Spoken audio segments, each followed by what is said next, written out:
আমি আবার সুযোগে একটা ভিডিও করে রাই।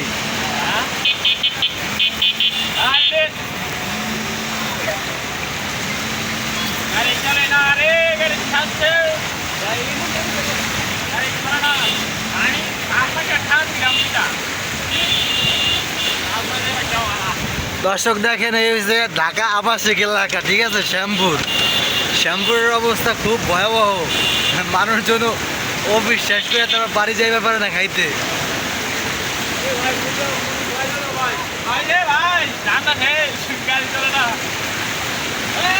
মানুষ খালি একেবারে খাবার ধান্দায় আছে, খাবার ধান্দায়।